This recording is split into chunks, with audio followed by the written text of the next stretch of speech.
Valen, bilisan mo na para maaga pa tayo uuwi. Hindi lang. Bakit? Saan ba kayo pupunta? Kailangan pa namin tulungan si Julian at James mga lakal. Pwes, bilisan nyo na.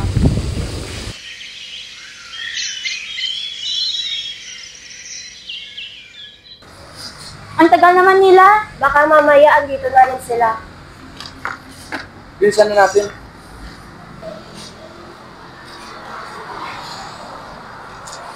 Boss,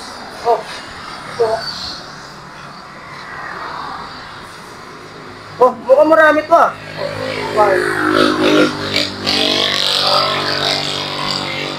Bakit naman yan? Sabi mo naman, ipitin na po, okay? Mali na talaga ang halaga na sumigay sa akin. Sinabi na kayo, pinabayaran ko kayo eh. Nasa na kayo? Ganyan ba talaga kayo mahirap? Mga bobo, wala pinag-aralan.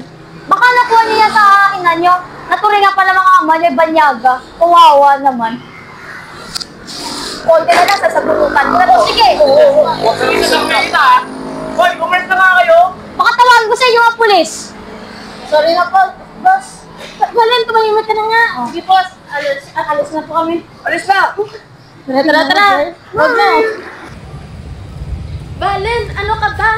Yun na lang yung pera natin, magrereklamo ka pa. Ulit dito ninayod niya ka. Sa tingin mo, kasabay sa atin apat yan, ha? Valen, kumilos ka na lang dyan muna para makakain na tayo. Valen, bilisan mo lang muna. Bahala kayo dyan.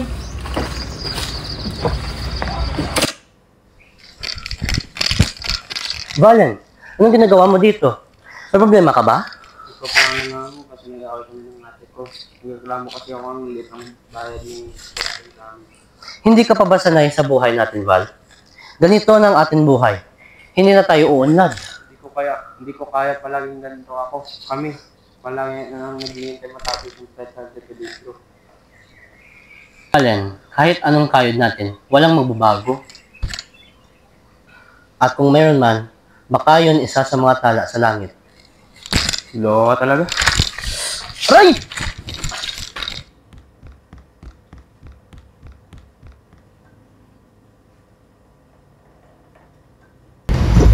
Ito na. Umuha na yung pagkaluto na naman. Gigi, wala na tayong pambili ng pambigas. Sige natin, wala na tayo ibang pagkain. Kumain ka na. Oh, naisipan mo pa umuwi. Ito, kumuha ka ng kamote. Huwag na naman. Huwag ka na magsalita pa.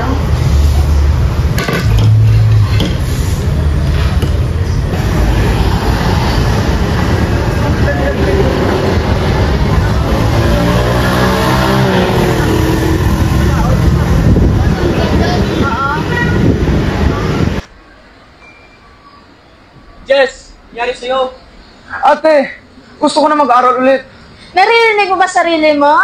Halos wala na tayong pera pang kain. Ngayon, sasabihin mo sa akin, gusto mo mag-aral ulit? Umaasa na nga lang ako para matapos ang iyong petya de peligro. Mangarap ka hanggang mga yayat ka, Jess. Tara, bilisan na natin.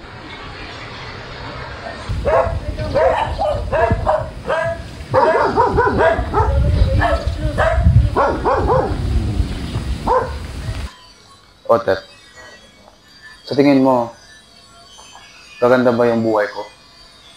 Yung buhay namin? Yung buhay natin? Basta wag ka lang susuko. Gaganda buhay natin. Baka matagal nga lang, pero gaganda yan. Gusto ko na mag-aral ulit. At walang makakapigil sa akin kahit si ate pa yan. Sa tingin mo, makakakabalik ka pa sa pag-aaral mo? First year high school nga lang natapos mo. Simula nung pumanaw na ang mga magulang nyo, tumigil na kayo sa pag-aaral dahil wala na kayong kamag-anak na mag-aalaga sa inyo. Otet, karapatan ko makapag-aral, mangarap, magandang buhay. Ayoko na ganito lang ako habang buhay. Nararamdaman ko, nararamdaman ni Valen. Pero kailangan ko muna ito itisin. Gagawin kong lahat. Umuwi ka na, Jess. Ayoko muna. Lalo't na Petya de Milagro ngayon. At wala pa kaming sahod mula kay Boss Ken. Nalugi siya kasi kaya wala kaming sweldo ngayon. Kahit sa palayan, nagkakabukok ng mga bigas. Hindi pa rin na-deliver.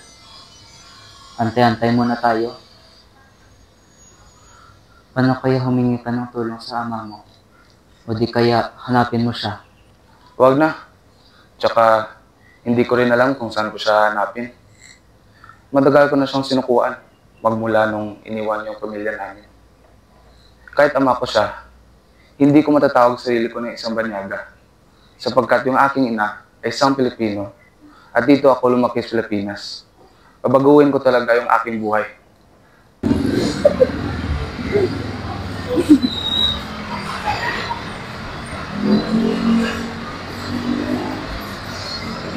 Ma'am? Who are you? Po? Bakit po? Magtatanong po sana ako kung dyan po kayo nag-aaral. Opo, bakit? Maganda siguro dyan, no? Oo. Kaso, mahal nga lang. Opo, maganda. Hindi po pa kayo nag-aral? Hindi po. Kapos po kasi sa buhay. Gusto mo talagang mag-aral, may paraan yan. Pag gusto mo lang yung paraan. Sige po. Salamat po. Kahit gano'n man yan, hirap. Mauna lang kami, kuya. Salamat po.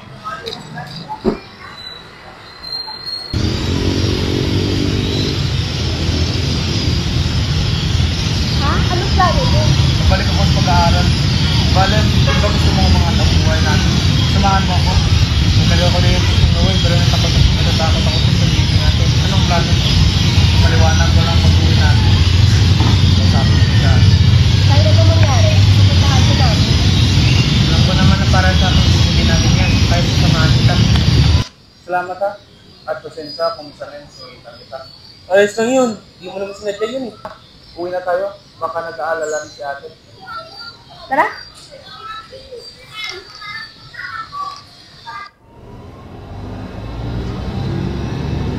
Hindi mo ba alam, naghahanap ako pa ng applyan para lang makakain tayo? Hindi ako makahanap ng trabaho kasi wala din ako wala din ako dinapusan eh. Ate, tama na. Pasensya ha, pasensya kung wala akong kwenta. Walang kami sinabing ganyan ate. Hindi natin ginusto yung ginawa sa atin. Pero, kailangan po natin itong gawin. Ate, kung nagkukontento ka na sa ganyan, because kami hindi. Pasensya na. Pasensya na kung wala akong kwenta natin. Hindi ko lang naman kayo inalagaan ng maayos eh. Iniisip lang naman sarili ko. Iniisip ko lang naman sarili ko eh. Para lang makuha tayo kahit isang araw. Ayoko na habang buhay, kinakain na natin pagpag. Kundi nga pagpag, pwede nga rin asin o kamote. Ayoko na rin ate kung magkasakit tayo, wala tayong pera pang gagamot at umaasa lang kita sa polaryo. Ayoko na habang buhay lang tayo. Pasensya na kayo ah. Ate. Hahanapan ko talaga kung paraan para makapag-aral kayo.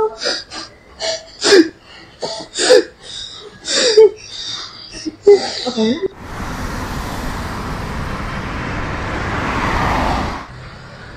Oh, anong nangyari sa'yo? Ba't ang lungkot mo? Sino naging kasama mo? Ba't ko po? Si Valen. Ano kasi nag-away po kami ng mga kapatid ko. Gusto ko talaga makapagtapos. Kaso lang, hindi ko kaya. Pati rin si Valen. Kaya nga lang, kapos talaga kami. Hindi kaya magsabayin kami mag-aral. Alam mo ba, Valen, hindi ka lang lagi tungkol sa pera. Maraming scholarships na makakatulong sa'yo. Tapos si Gold, hindi porket wala kayong pera, ibig sabihin na hindi mo matutupad ang mga pangarap mo. Ate Julie, baka makabalik kami dito sa pag-aaral.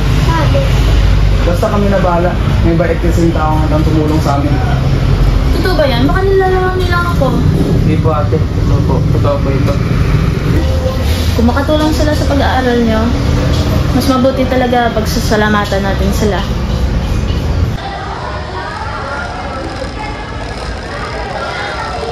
Tignan mo nga para pang mayaman dito ah.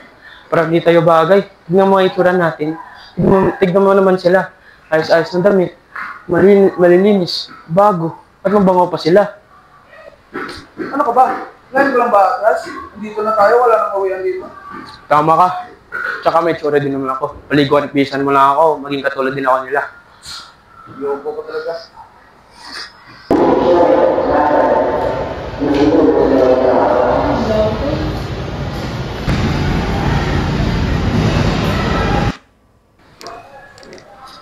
Oh, Just at Valen Anderson. Good morning po. Good morning po. Hali kayo, pag-usapan na lang natin sa loob. Sige po.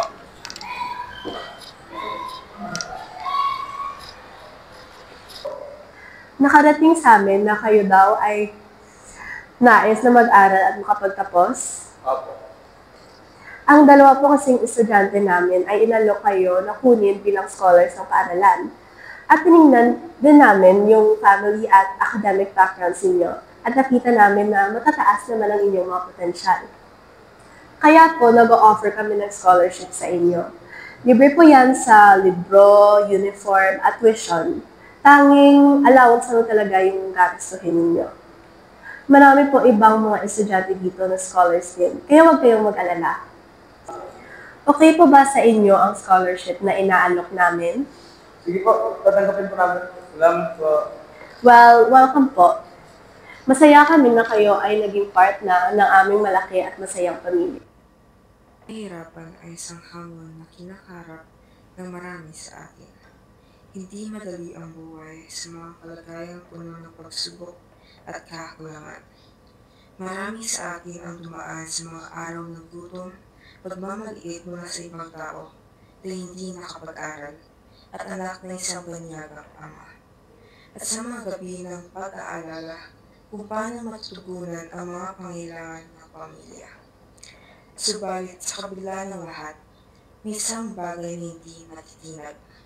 At iyon ay ang ating pagnanais na magtagumpay.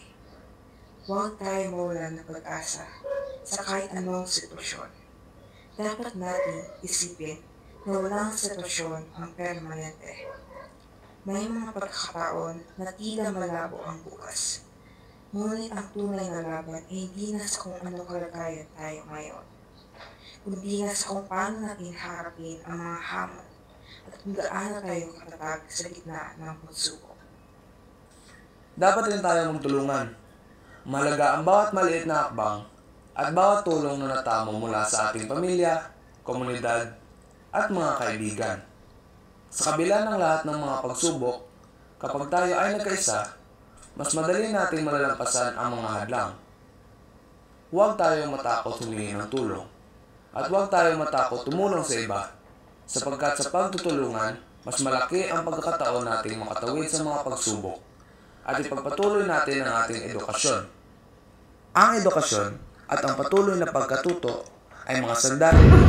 Nagka-proud talaga ako sa inyo. Hoy kayo, gamitin niyo mabuti ang pag-aaral mo ha. Opo, ate. Saka, ito pala.